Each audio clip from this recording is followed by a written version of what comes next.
Puji Tuhan, saat ini kita boleh diberi kesempatan untuk datang beribadah di tempat ini.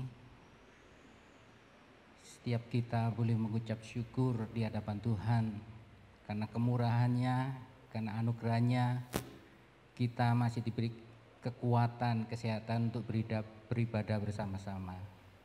Biarlah ibadah pagi hari ini membawa kita memberikan yang terbaik buat Tuhan, yaitu pujian kita, penyembahan kita kepada Dia. Sebelumnya kita berdoa. Bapa, kami ucap syukur Tuhan buat anugerah-Mu, buat kesempatan yang Tuhan berikan buat kami. Kami boleh ada di tempat ini semua karena anugerah-Mu Tuhan. Kami boleh datang menyembah-Mu, kami boleh datang untuk memuji-Mu Tuhan. Biarlah kesempatan ini mengekspresikan kerinduan kami kepadamu Tuhan, yaitu menaikkan pujian kami kepadamu. Terima kasih Bapa, berkati ibadah saat ini ya Tuhan. Mulai awal, pertengahan hingga akhirnya kami serahkan di dalam pimpinan Tuhan. Dan kami mengucap syukur buat kasih-Mu. Terima kasih Bapa, dalam nama Tuhan Yesus kami ucap syukur.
Kaulah Tuhan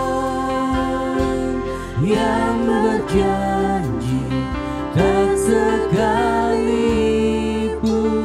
kau ingkari kesetiaanmu, sungguh terbukti di sepanjang hidupku. Untuk selamanya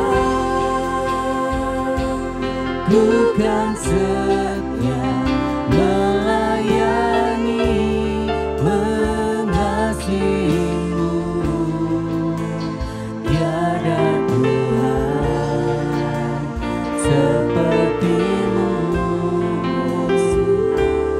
Kau Allahku yang setia.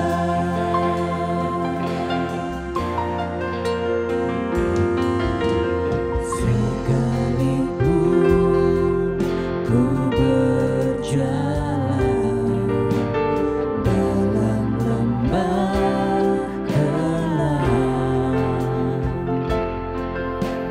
namun tanganmu selalu menopang hidupku. Saat ku dalam ketakutan, Kau hadir di sisiku.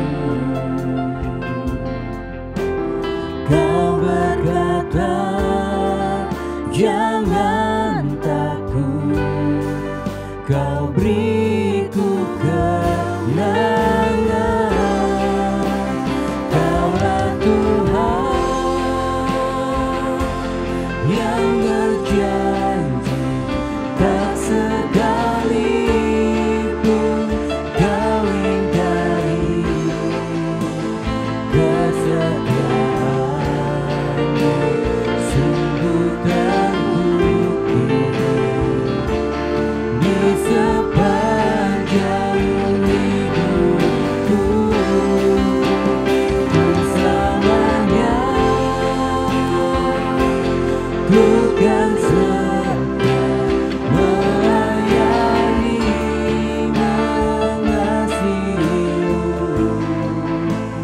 Tiada Tuhan sepertimu. Kau Allahku yang setia. Tuhan, kami bersyukur Tuhan, Kau Allah yang setia di dalam hidup kami Tuhan. Kami bersyukur Bapa, sungguh terbukti di sepanjang hidupku. Untuk selamanya ku kan setia melayani, mengasihimu. Tiada Tuhan sepertimu. Kau Allahku yang setia. Kaulah Tuhan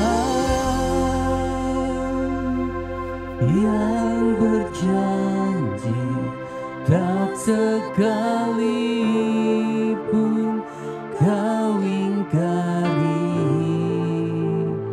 kesetiaanmu, sungguh terbukti. Ya Tuhan, kami percaya di sepanjang hidupku.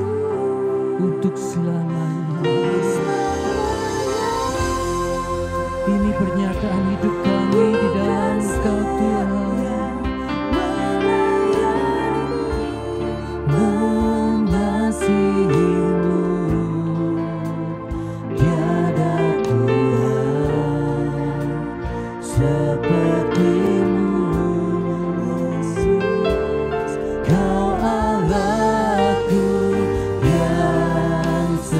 setia, Kaulah Tuhan. Saya undang Bapak Ibu kita semua bagi berdiri. Kita naikkan sembah kita bagi Dia. Kau ingkari kesetiaan, sungguh terbukti di sepanjang hidupku. Untuk selamanya ku kan setia melayani kasih-Mu. Tiada Tuhan seperti-Mu. Kau Allahku yang setia. Katakan tiada Tuhan seperti-Mu. Kau Allahku yang setia. Tiada Tuhan seperti-Mu, Yesus yang setia.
dirimu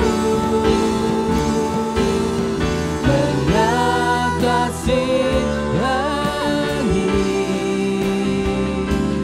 kebesaran-Mu Tuhan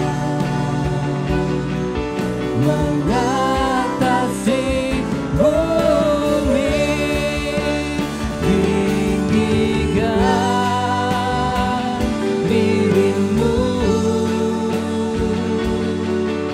mengatasi langit, kemuliaan-Mu Tuhan mengatasi bumi, kemuliaan-Mu Tuhan, kemuliaan-Mu Tuhan, kemuliaan-Mu Tuhan mengatasi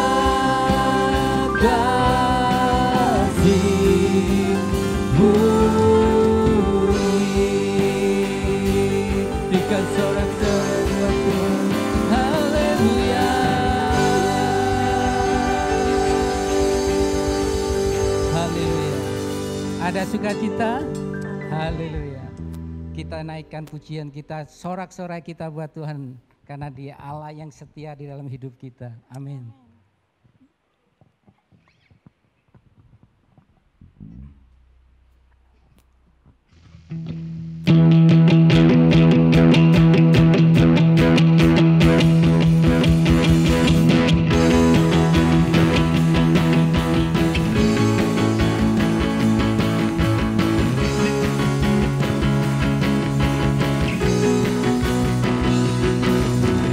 Tak pernah ku ragu akan kesetiaan-Mu, Kau pegang hidupku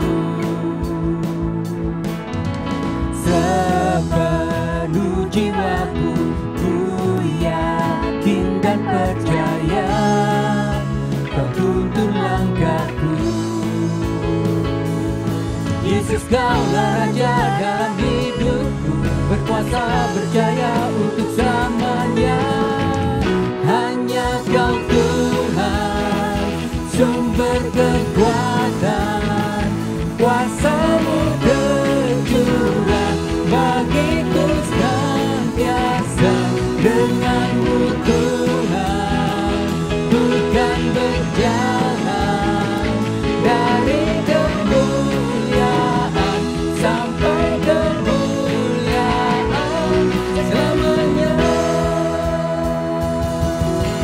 Tak pernah ku ragu akan kesetiaan-Mu, Kau pegang hidupku sepenuh jiwaku, sepenuh jiwaku. Ku yakin dan percaya Kau tuntun langkahku. Yesus, Kaulah Raja dalam hidupku, berkuasa berjaya untuk selamanya. Hanya Kau Tuhan, sumber kekuatan, kuasa-Mu tercurah bagiku senantiasa. Dengan-Mu Tuhan,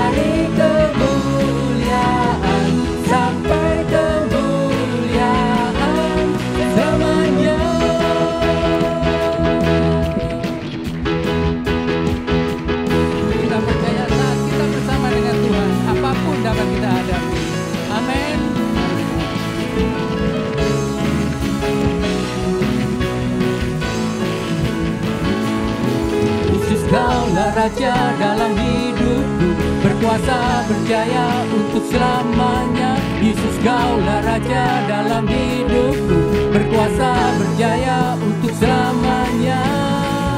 Hanya Kau Tuhan, sumber kekuatan, kuasa-Mu tercurah bagiku senantiasa.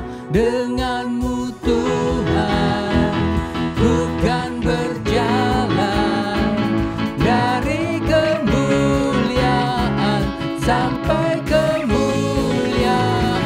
Hanya Kau Tuhan, sumber kekuatan, kuasa-Mu tercurah bagiku senantiasa. Dengan-Mu Tuhan, ku kan berjalan dari kemuliaan sampai kemuliaan, dari kemuliaan sampai kemuliaan, dari kemuliaan sampai kemuliaan.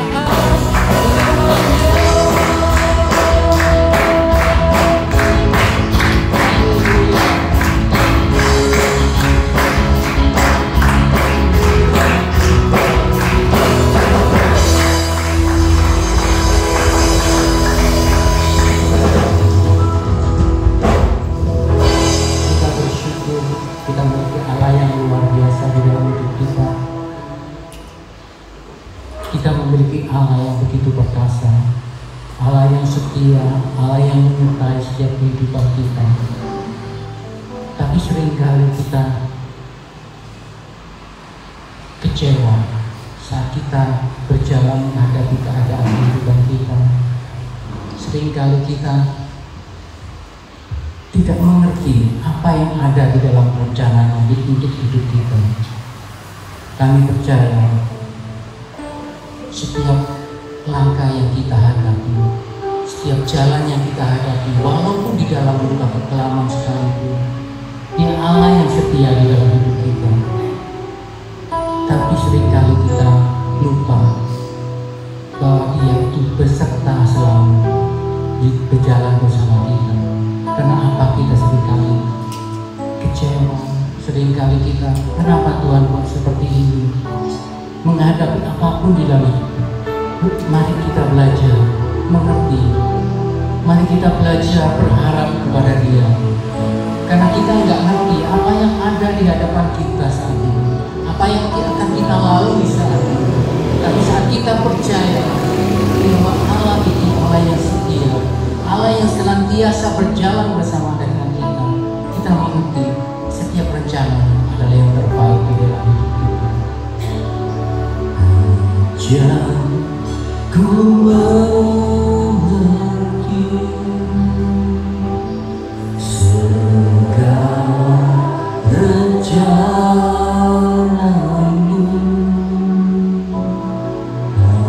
ajak ku berserah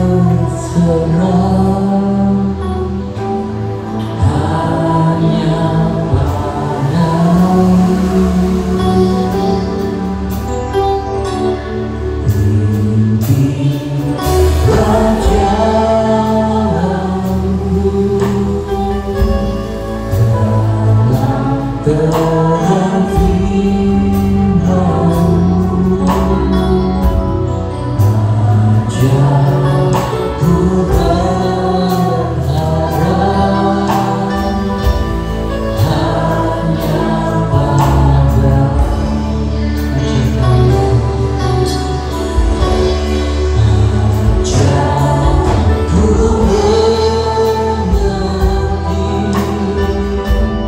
Segala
Ajarkan kami hanya berharap kepada-Mu, karena hanya kepada-Mu kami bersandar, hanya kepada-Mu kami percaya Tuhan. Kau Allah yang setia, Allah yang mengasihi kami. Terima kasih Bapa Allah. Terima kasih Tuhan. Kami bangga memiliki Allah yang seperti Engkau. Biarlah terang-Mu yang akan menyinari setiap langkah kami. Firman-Mu akan memimpin kehidupan kami Tuhan. Biarlah kebenaran-Mu yang akan kami dengar saat ini. Urapi hamba-Mu yang akan menyampaikan kebenaran Tuhan. Pakai bibir lidahnya untuk menyampaikan setiap isi hati-Mu buat kami. Kami percaya Tuhan, firman-Mu yang memberikan kekuatan dalam hidup kami. Terima kasih Bapa, setiap rencana-Mu, setiap kehendak-Mu Kau sampaikan melalui hamba-Mu Tuhan. Kami mengucap syukur dan kami siap menerima firman-Mu hanya di dalam nama Tuhan Yesus. Amin. Ya, firman Tuhan pada pagi hari ini tentang mengasihi dirimu sendiri. Kita akan baca ayat dari Injil Markus pasal yang ke-12. Injil Markus pasal yang ke-12 ayat yang ke-30. Mulai 30 ya, kita akan baca Markus 13 ayat 30, sudah tertulis di situ 30 dan 31. Kasihilah Tuhan Allahmu dengan segenap hatimu dan dengan segenap jiwamu dan dengan segenap akal budimu dan dengan segenap kekuatanmu. Dan hukum yang kedua ialah kasihilah sesamamu manusia seperti dirimu sendiri. Tidak ada hukum lain yang lebih utama daripada kedua hukum ini. Saya percaya Bapak Ibu semua mengenal ayat ini karena ini adalah hukum yang terutama di dalam iman Kristen. Ini hukum yang tentunya sudah diketahui, bahkan saya berharap Bapak Ibu semua kita semua hafal ya dengan kedua ayat ini, dengan hukum ini. Dan tentunya tidak hanya sekedar dikenal, diketahui, dihafal, tapi ini menjadi gaya hidup daripada orang-orang percaya.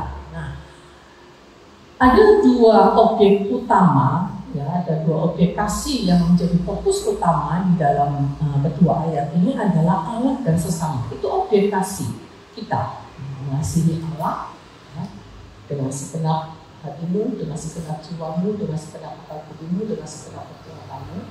Kemudian yang kedua mengasihi sesama. Nah, ada satu kalimat yang mengikuti tentang mengasihi sesama itu adalah bahwa tadi dikatakan kasihilah sesama manusia seperti dirimu sendiri. Berarti ada objek kasih yang lain seperti diri sendiri. Namun ini bukanlah perintah atau objek fokus daripada hukum kasih ini. Bukan perintah untuk mengasihi diri sendiri. Tidak perlu diperintahkan karena semua orang pasti memiliki naluri untuk mengasihi dirinya sendiri. Gak usah disuruh, gak usah diperintahkan untuk mengasihi diri sendiri. Pasti semua orang punya naluri untuk mengasihi diri sendiri. Tetapi seringkali kita tidak bisa memahami dengan benar bagaimana mengasihi diri sendiri. Sehingga seringkali orang itu salah di dalam mengasihi diri sendiri. Nah, pagi hari ini saya ingin mengajak kita semua belajar tentang bagaimana kita mengasihi diri sendiri dengan benar. Bapak Ibu saudara yang kasih Tuhan, kita tahu Allah itu mengasihi semua manusia. Ini satu ayat yang juga ayat yang cukup populer ya di dalam Kristen gitu, karena ini menjadi inti daripada perintah kabar baik, kabar Injil yang Allah ingin bahwa semua orang itu bisa mengalami ayat ini. Katakan karena begitu besar kasih Allah akan dunia ini sehingga Ia mengaruniakan anaknya yang tunggal supaya setiap orang yang percaya kepadanya tidak binasa, melainkan beroleh hidup yang kekal. Nah, Allah mengasihi semua orang. Dia mengasihi semua orang.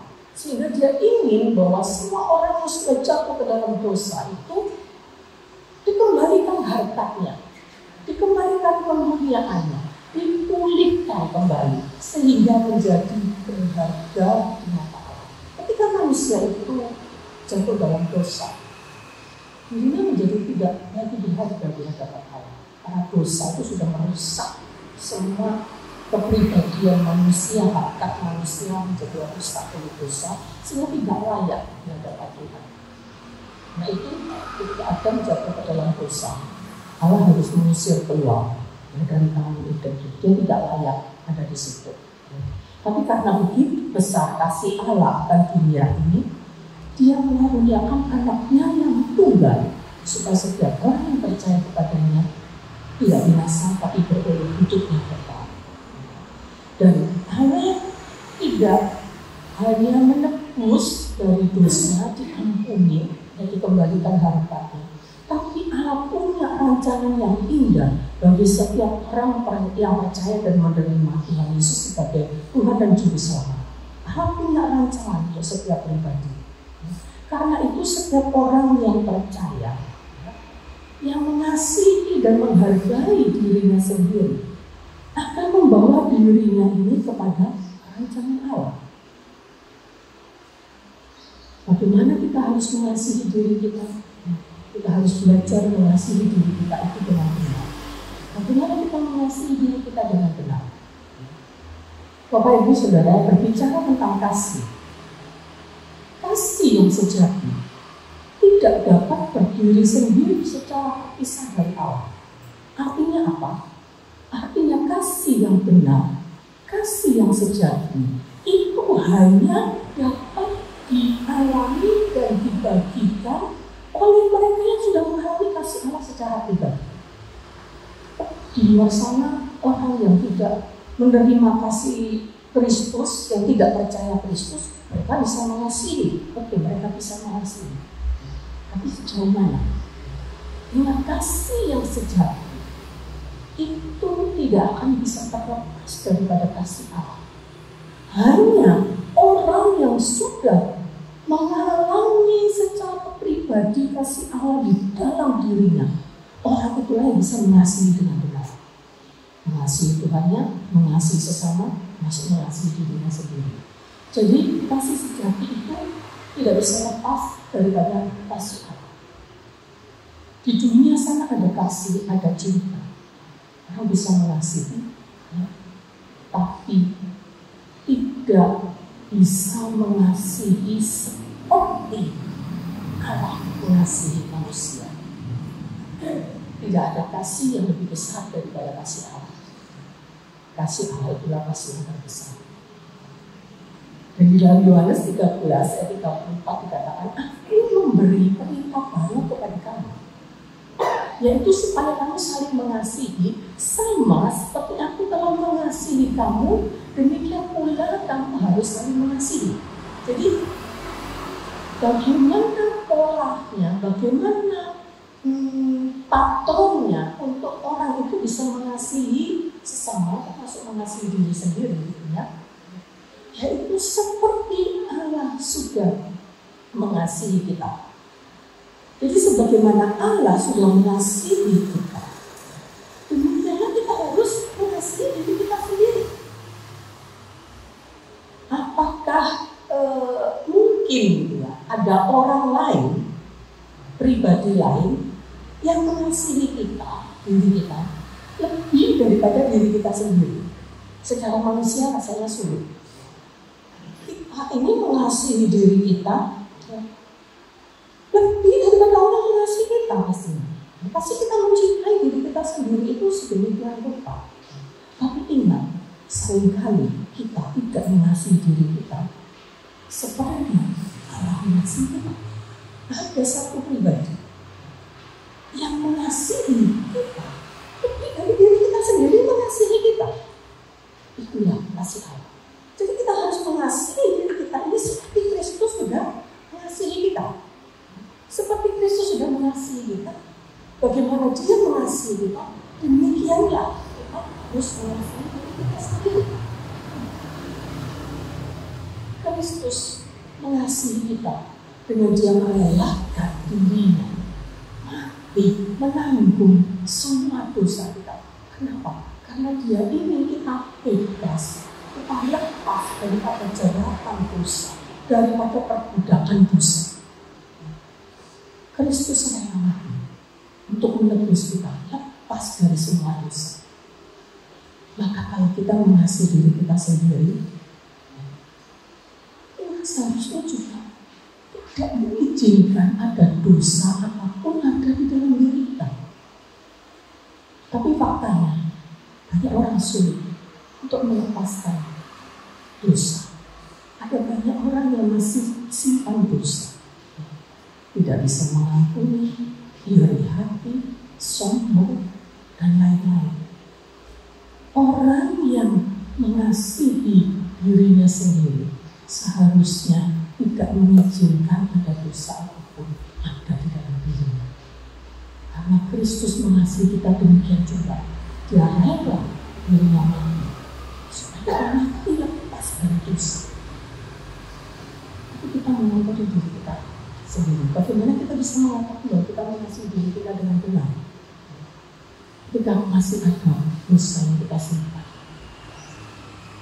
Jadi Bapak Ibu Saudara dikasih Tuhan, kita mengasihi diri kita dengan kita melepaskan diri dari segala macam bentuk dosa apapun.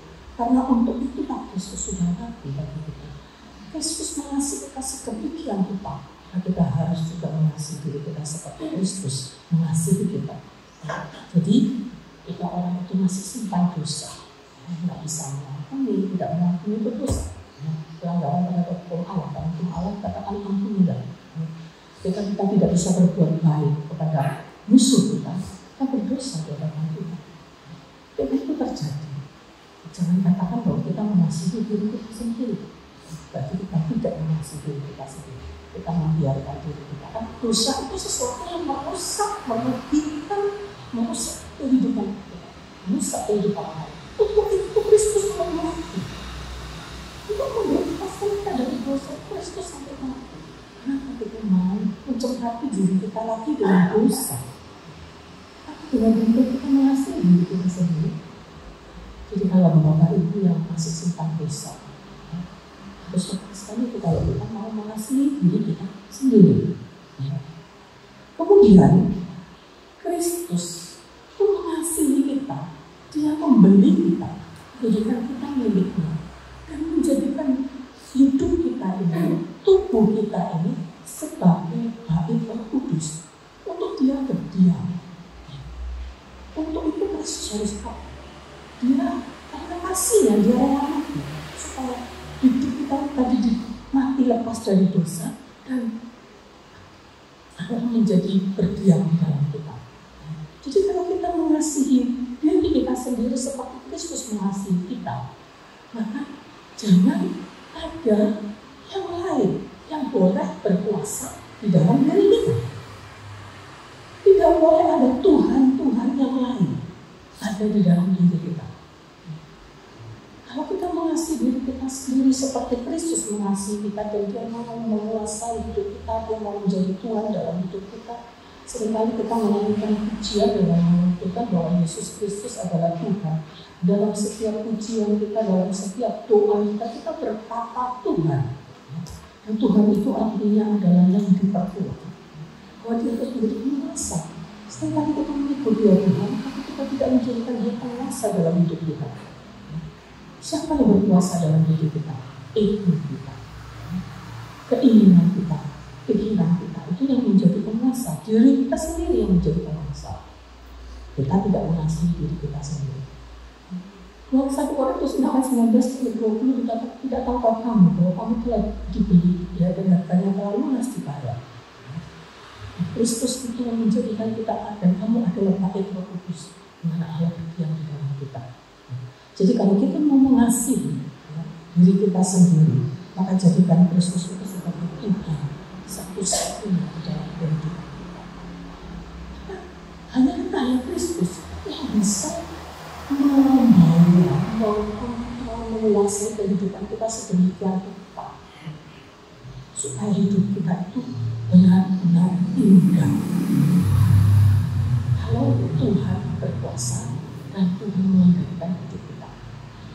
Kalau kita sendiri mengendalikan diri kita sendiri menguasai hidup kita tidak akan sampai kepada sesuatu yang indah untuk diri kita sendiri. Karena kita nggak tahu, kita nggak tahu bahkan satu hari ke depan kita nggak tahu apa yang terjadi dengan diri kita. Hanya Tuhan yang tahu. Jadi kalau kita mengasihi diri kita sendiri seperti Kristus mengasihi kita, izinkan Dia menguasai seluruh hidup kita, memiliki kegerahan yang sepenuhnya. Dan di dalam Efesus 2 ayat yang ke-10 dikatakan, kita ini buatan Allah diciptakan dalam Kristus Yesus untuk melakukan pekerjaan baik yang dipersiapkan Allah sebelumnya. Dia mau supaya kita hidup di dalamnya. Kristus mati untuk kita, menebus kita, dan menjadikan kita ini diciptakan menjadi ciptaan baru di dalam Kristus. Dan Dia sudah menyiapkan satu pekerjaan yang baik. Jadi seperti saya katakan tadi, bahwa Allah itu tidak sekedar menebus, membebaskan kita, mengampuni semua dosa kita, menjadikan kita baik, tapi Dia punya pekerjaan yang baik untuk kita. Dia punya rancangan yang baik untuk setiap kita. Dan kalau kita mengasihi diri sendiri, maka kita harus hidup di dalam pekerjaan yang telah Allah siapkan. Hidup di dalam rancangan yang sudah Tuhan siapkan untuk kita. Dan untuk Tuhan memperlengkapi kita dengan karunia, dengan talenta, dan kesempatan untuk memberikan Roh Kudus untuk mengikuti kita kepada kehendak dan rencananya. Dan Galatia 5 itu katakan, kalau kamu berjalanlah kamu di dalam Roh, sehingga kamu tidak mengikuti keinginan kamu sendiri. Dan biarlah kalau kita memanggil Dia apa, ya Bapa, maka kita akan mengizinkan Roh Kudus itu untuk memimpin kita. Karena yang dipimpin oleh Roh Allah itulah anak-anak Allah, anak-anak kudus. Jadi bagaimana kita mengasihi diri kita sendiri, adalah diri kita ini kepada rancangan Allah, bukan kepada rancangan kita sendiri. Lalu apa kita tidak boleh punya rancangan, kita tidak boleh punya rancangan, kita tidak boleh punya cita-cita. Tuhan kasih kita otak, Tuhan kasih kita akal budi, untuk kita bagaimana kita berpikir, untuk kita bagaimana kita berencana, bagaimana kita mengatur hidup kita ini. Tapi di dalam Efesus 5 dikatakan, jangan kamu bodoh, kamu harus mengerti kehendak Allah.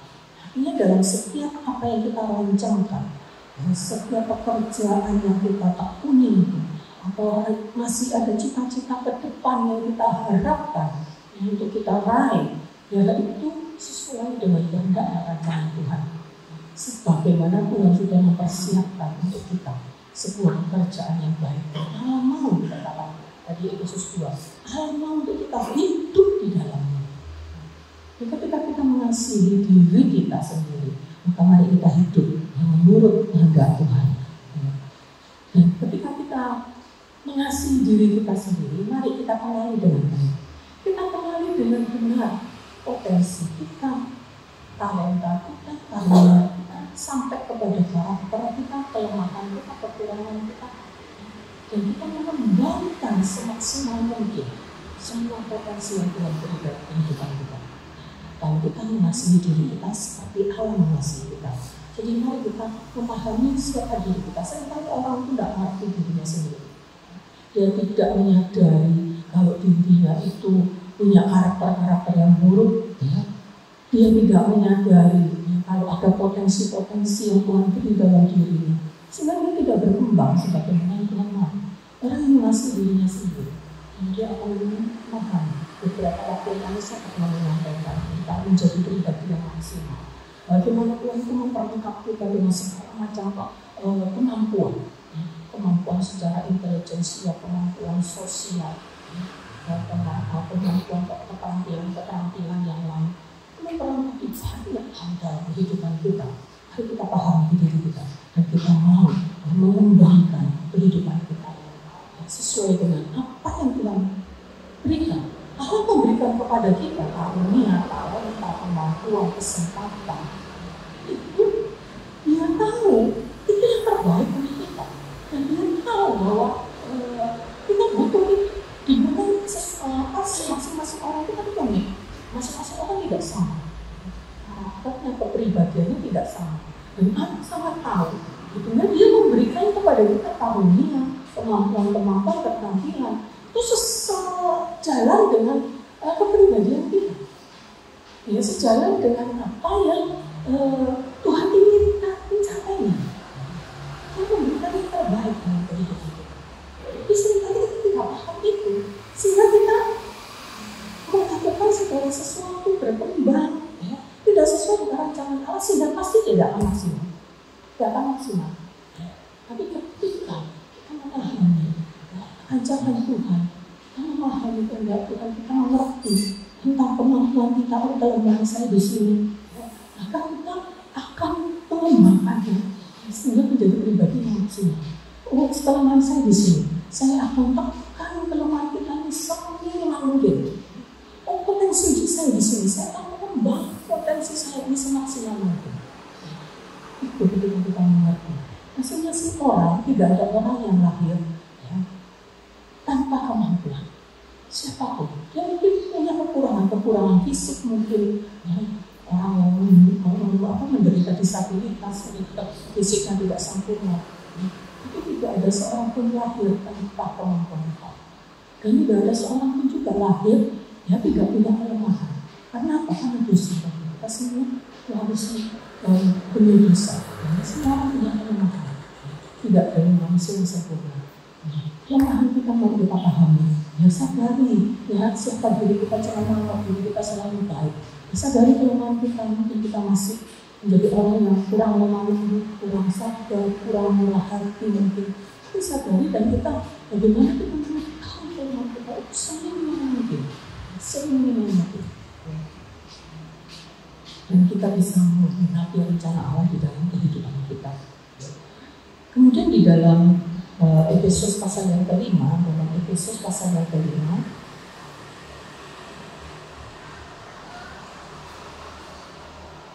ayat yang ke-28 dan 29, Efesus 5 ayat 28 dan 29. Demikian juga suami harus mengasihi istrinya sama seperti tubuhnya sendiri. Siapa yang mengasihi istrinya mengasihi tubuhnya sendiri. Sebab tidak pernah orang membenci tubuhnya sendiri, tapi mengasuh dan merawatnya sama seperti Kristus terhadap jemaatnya. Ya. Jadi bagaimana kita mengasuh dan merawat sampai kepada fisik tubuh kita ini. Karena katakan tidak pernah orang itu membenci tubuhnya sendiri. Nanti kita mengasihi diri kita sedemikian rupa. Dan Tuhan itu memberikan kepada kita itu juga rule atau hukum-hukum jalan di mana kita Tuhan ini kita ada di situ, ada di dalam rancangan Tuhan, di dalam pekerjaan yang Tuhan siapkan. Di situ ada rambu-rambu, ya. Ada hukum-hukum yang kita harus lakukan. Dan itu Tuhan harus kita lakukan. Ya. Termasuk kita harus menjaga tubuh kita. Itu apa yang Tuhan ingin kita lakukan di situ. Kalau kita mengasihi diri sendiri, taati perintah Tuhan. Karena perintah Tuhan itu untuk kebaikan kita. Sehingga kita melanggar perintah Tuhan. Kita pikir perintah Tuhan itu mungkin sulit atau kita tidak senang melakukannya. Ingat bahwa apapun yang Tuhan perintahkan, rambu-rambu yang Tuhan sudah buat itu untuk kebaikan kita. Pemerintah juga buat aturan, yang pemerintah juga ada rambu-rambu. Itu semua untuk kebaikan kita. Kalau melanggar ada resiko. Ya. Jadi mari Bapak Ibu kasih Tuhan bagaimana kita mengasihi diri sendiri kita dengan benar. Ya. Dengan benar seperti Kristus mengasihi kita. Jangan salah mengasihi diri sendiri. Ya. Bagaimana orang yang salah mengasihi diri sendiri? Ya. Tanpa kasih Allah, manusia akan mengasihi diri sendiri terlalu banyak. Ya. Jadi kita terlalu banyak mengasihi diri sendiri. Ya. Atau bisa juga ada kesalahan juga malah untuk membenci dirinya sendiri. Ya. Inilah kesalahan ya, yang terjadi di dalam orang itu mengasihi dirinya sendiri.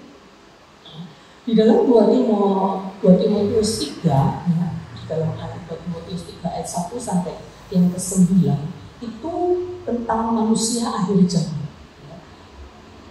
Ketahuilah 2 Timotius 3 ayat 1, ketahuilah bahwa pada hari-hari terakhir akan datang masa yang sukar. Manusia akan mencintai dirinya sendiri dan seterusnya dan seterusnya. Jadi dalam 2 Timotius 3 ayat 1 sampai 9 itu berbicara tentang ciri utama atau karakteristik manusia akhir zaman. Yang pertama itu dikatakan mencintai dirinya sendiri. Loh, tidak boleh mencintai dirinya sendiri. Manusia harus mencintai dirinya sendiri. Tapi kalau kita lihat kelompok di dalam kelompok ini, mencintai diri sendiri, menjadi hamba uang, membual, sombong, pemfitnah, memberontak, tidak taat terhadap orang tua, tidak tahu berterima kasih, dan seterusnya. Itu semua masuk di dalam kelompok karakteristik atau ciri-ciri utama manusia akhir zaman yang tidak baik, yang bahkan cenderung jahat dan dikatakan membuat masa-masa yang sulit. Dan dikatakan akan datang masa-masa yang sulit, masa-masa yang sukar yang disebabkan oleh itu tadi, orang mencintai dirinya sendiri, orang yang memberontak, orang yang tidak tahu agama. Itu adalah orang-orang yang salah di dalam mencintai dirinya sendiri tadi. Padahal menimbulkan kesukaran, menimbulkan kesulitan, menimbulkan banyak masalah, menimbulkan banyak kejahatan bahkan. Karena apa? Karena mencintai diri sendiri dengan salah, mencintai diri sendiri dengan egoisme yang berlebihan. Dia lebih mementingkan dirinya sendiri. Yang penting saya, semua harus untuk kepentingan saya. Kadang firman Tuhan mengatakan, jangan kamu perhatikan kepentingan dirinya sendiri, tapi perhatikan kepentingan orang lain. Di 2 ayat yang keempat. Jangan perhatikan diri kita sendiri saja, tapi mencintai diri sendiri yang salah, dia akan mementingkan semua tentang dirinya sendiri. Dia akan memuaskan semua keinginannya. Wah, ini harus keturutan, kepengen ini harus keturutan. Itu sudah hidup dengan hawa nafsu. Bukan lagi mencintai diri sendiri, tapi mencelakakan diri sendiri. Jadi manusia yang memuaskan keinginan hawa nafsunya, semua keinginannya harus dipenuhi. Itu orang yang salah dalam mencintai diri sendiri. Orang yang seperti ini, dia akan sensitif dan sangat emosional ya, terhadap setiap apapun yang dirasa menyinggung, melukai, dan mengganggu dirinya. Sangat sensitif dan sangat emosional, sangat mudah tersinggung. Ya. Nggak bisa dirinya itu disinggung sedikit saja, juga akan emosional. Ya. Ini orang yang mencintai diri sendiri dengan salah.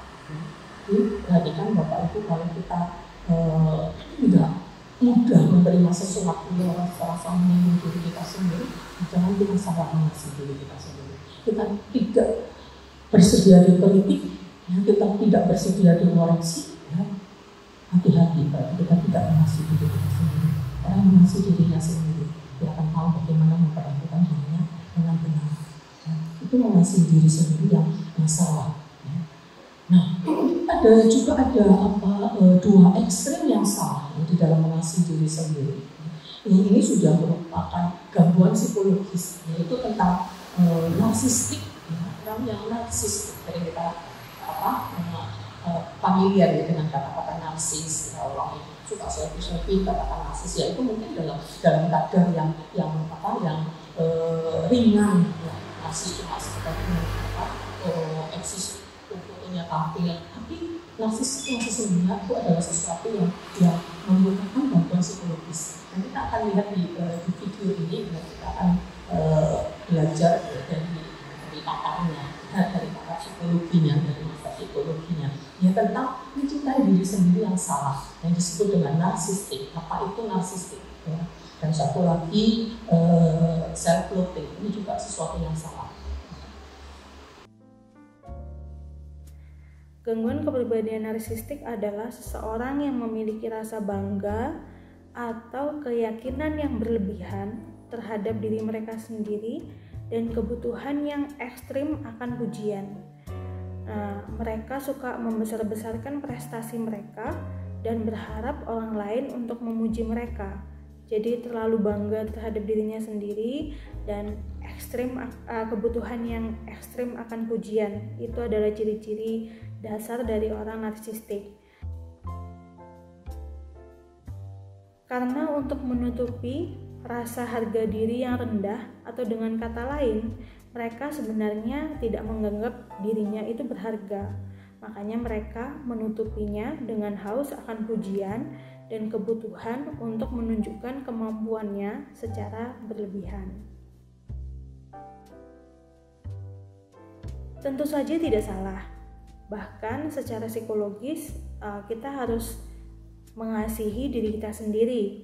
Karena dengan mengasihi diri kita bisa mengetahui bahwa kita ini berharga dan kita bisa belajar bersyukur kepada Tuhan atas apa yang Tuhan telah beri untuk kita, dengan keunikan kita sendiri. Misalnya kita pendek, tinggi, putih, punya gigi gingsul atau hitam kulitnya, rambutnya panjang, rambutnya pendek, pipinya cabi dan lain sebagainya. Itu kita bisa lebih bersyukur kepada Tuhan dan lebih menerima diri kita sendiri ketika kita bisa mencintai diri kita sendiri. Tentu saja tidak salah mencintai diri kita sendiri. Yang salah adalah ketika kita mencintai diri secara berlebihan. Karena ketika kita mencintai diri kita secara berlebihan, kita akan nyerempet-nyerempet ke gangguan kepribadian narsistik itu sendiri.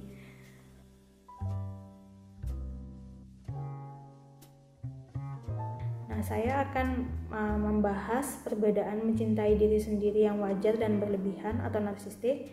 Nah, biasanya kalau orang yang mencintai diri sendiri secara wajar, dia menghargai pujian tapi tidak membutuhkannya untuk menjaga harga diri. Jadi orang yang wajar itu biasanya dia suka juga dipuji, tapi mau dipuji atau tidak dipuji, aku tetap unik, aku tetap cantik, aku tetap berharga. Nah, itu biasanya yang wajar. Tapi kalau yang narsis itu haus akan pujian dan memerlukan pujian itu agar dapat merasa baik untuk dirinya sendiri. Jadi sebenarnya dia tidak baik, tapi dengan pujian itu dia bisa merasa baik. Nah, yang wajar juga kadang kita bisa terluka oleh kritik. Nah, tapi ya kita ada bisa sedih, bisa senang dan lain sebagainya. Nah, kalau orang narsistik itu lebih ke merasa marah atau hancur oleh kritik dan merasa kesedihan yang sangat amat mendalam. Nah, mencintai diri sendiri yang wajar juga biasanya kita merasa sedih saat kita gagal, namun kita masih merasa bahwa diri kita ini berharga kok. Walaupun aku gagal, ya aku masih berharga. Nah, sedangkan kalau orang narsistik itu ketika dia gagal, dia merasa malu dan merasa tidak berharga setelah mengalami kegagalan. Jadi dalam kamusnya dia tuh nggak ada kata gagal, pokoknya harus sukses saja gitu ya. Nah, kalau yang wajar itu dia merasa spesial, merasa dirinya spesial dan memiliki bakat unik. Nah, sedangkan orang narsistik ini lebih ke merasa lebih baik dari orang lain dan meminta pujian akan kemampuannya. Nah, kalau yang wajar juga dia merasa nyaman dengan dirinya sendiri, bahkan saat menerima kritikan. Nah, sedangkan orang yang narsis itu pokoknya perlu dukungan terus-menerus dari orang lain untuk menjaga perasaan nyaman dan bahagia. Nah, ini bisa dibayangkan ya bagaimana berteman dengan orang narsistik ini akan sangat melelahkan karena dia akan mungkin kalau istilah awamnya menyombongkan diri terus-menerus seperti itu ya. Nah, yang wajar juga menerima masa lalu dengan logis meski hal itu menyakitkan. Sedangkan orang narsistik ini tidak bisa menerima masa lalunya tapi lebih ke menanggapinya dengan depresi dan marah. Nah, pokoknya dia tidak boleh gagal, pokoknya dia tidak boleh memiliki masa lalu yang kelam, seperti itu di kamusnya dia. Nah, mencintai diri sendiri secara wajar juga bisa mengendalikan emosi meski tidak mendapatkan perlakuan khusus.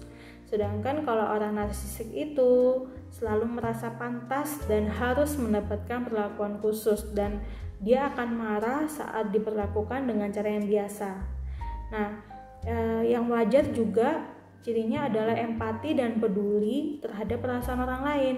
Nah, sedangkan kalau orang narsistik itu tidak sensitif terhadap kebutuhan dan perasaan orang lain. Jadi bisa dibayangkan bagaimana dia hanya memikirkan dirinya sendiri. Nah, tadi saya membahas soal yang ekstrim ke kanan, yaitu yang terlalu mencintai diri sendiri. Sekarang saya akan membahas yang membenci diri atau ekstrim ke kiri. Nah, membenci diri dalam istilah psikologi adalah self-loathing. Self-loathing itu menggambarkan seseorang yang terjebak dalam belenggu kebencian terhadap dirinya sendiri. Nah, kebencian dapat terjadi ketika keadaan diri sekarang tidak bisa memenuhi standar, mimpi, atau keinginan dari diri yang ideal. Nah, dia mempunyai diri yang ideal, harusnya aku tuh begini, harusnya tuh aku misalnya kaya, harusnya aku langsing, harusnya aku tinggi, harusnya aku putih. Nah, tapi misalnya keadaannya dia tidak seperti itu, dan itu bisa membuat dia menjadi membenci dirinya sendiri.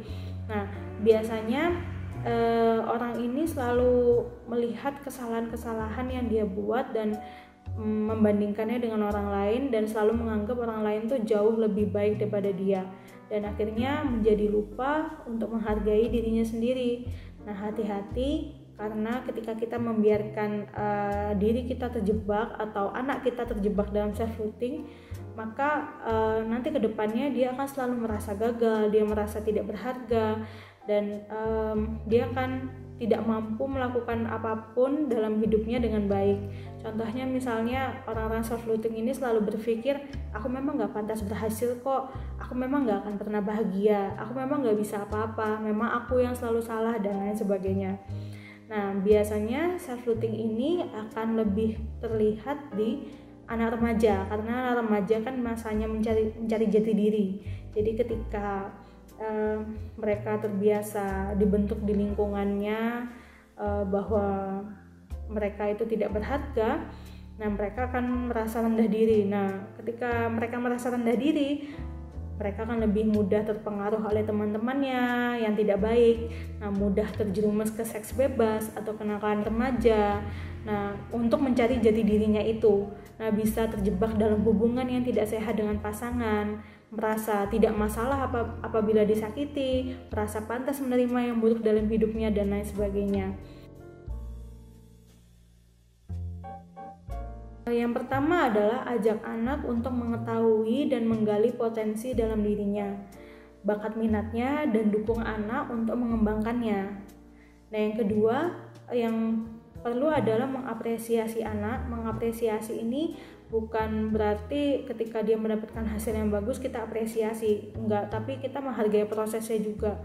Jadi ketika anak itu berusaha berbuat baik, kita juga mengapresiasi.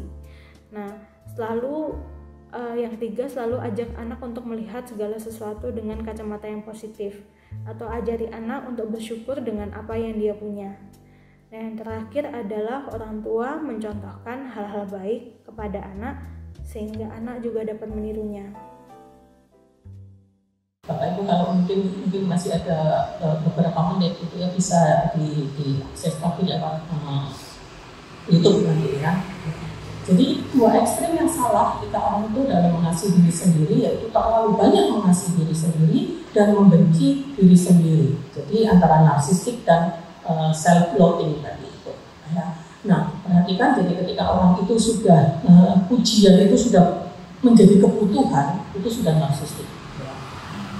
Orang senang dipuji, tapi itu bukan jadi kebutuhan. Artinya boleh atau boleh tidak. Tapi ketika pujian itu sudah dalam kategori harus ada, ya, sehingga dia merasa sangat tersinggung ketika tidak ada orang memuji, itu sudah narsistik dan itu sesuatu yang salah. Nah, sangat penting bagaimana yang penting saya sampaikan, bagaimana peran orang tua sejak anak-anak untuk menanamkan nilai-nilai yang benar supaya anak itu bisa menilai dirinya sendiri dengan benar dan mengasihi dirinya sendiri dengan benar. Kalau sudah masuk dalam gangguan psikologis seperti itu, ya, ada pesan yang terakhir itu bahwa itu harus diselesaikan. Ya, jadi ketika Bapak Ibu melihat anak itu atau sudah mulai remaja-remaja mulai ada gangguan kepribadian, harus segera diselesaikan. Ya, ini diatasi. Bagaimana dia dibongkar nilai-nilai yang salah dalam dirinya, ya, tentang bagaimana dia salah dalam menilai dirinya sendiri. Ya, karena kalau tidak akan menimbulkan gangguan-gangguan psikologis yang lain. Jadi gangguan psikologis yang satu yang tidak diselesaikan akan menimbulkan gangguan psikologis yang lain. Nah, bagian yang terakhir ya, dari mengasihi diri sendiri ini adalah bahwa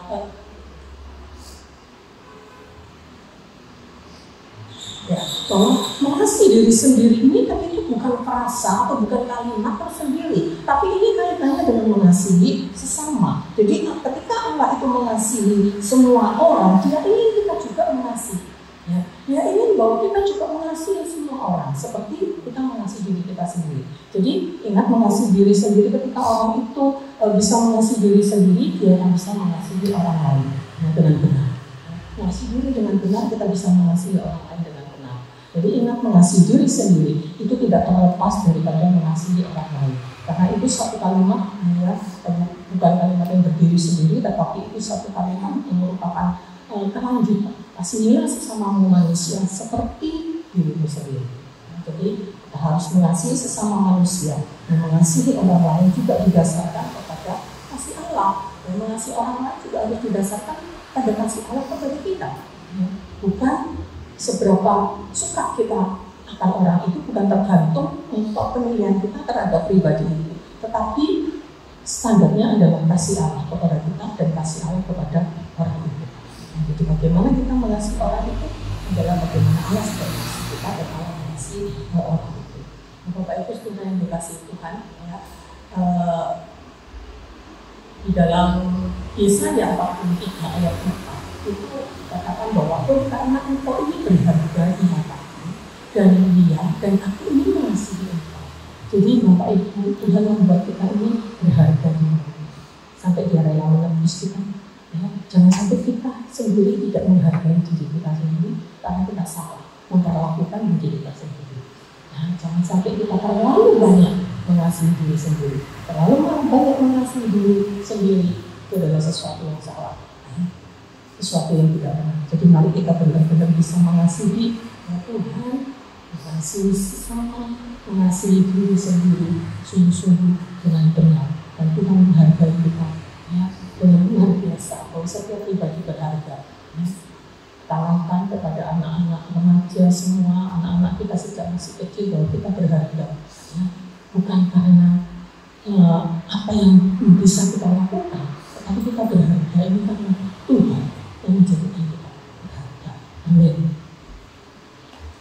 Ya, firman Tuhan belum mendorong membawa kita untuk kita bisa melakukan dengan benar dan tindak dengan benar terhadap diri kita sendiri, ya, karena kita berharga di mata Tuhan.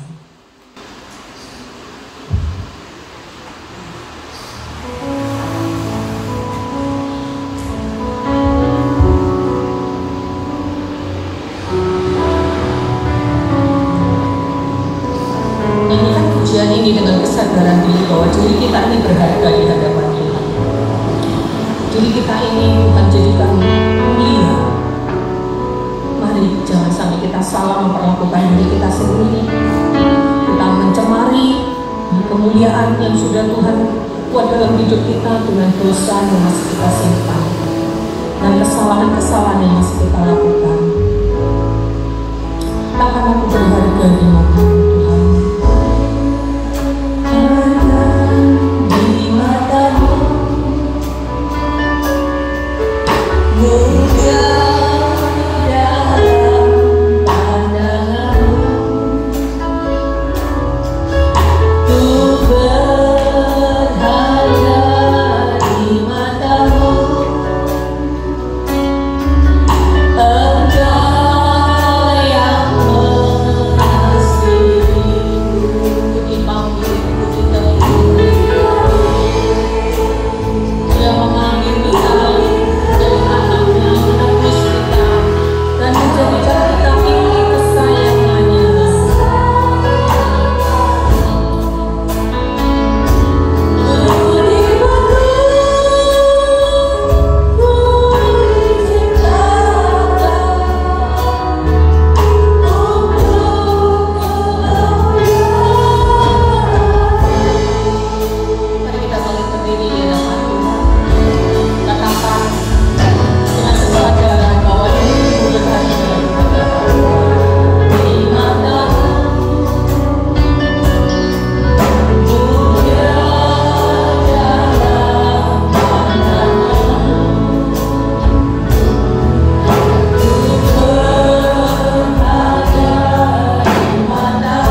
untuk menjadikan hidup kami berharga di dunia ini, sampai kepada kami boleh masuk di dalam kemuliaan-Mu Tuhan.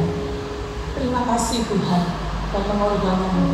Tolong kami untuk kami bisa memahami kehendak-Mu dalam hidup kami ya Tuhan, untuk kami bisa mengerti apa yang Tuhan mau, rencana-rencana-Mu ya Tuhan, kemampuan-kemampuan, talenta-talenta yang Tuhan beri dalam hidup kami, supaya tidak menjadi sia-sia karena kami tidak memahaminya.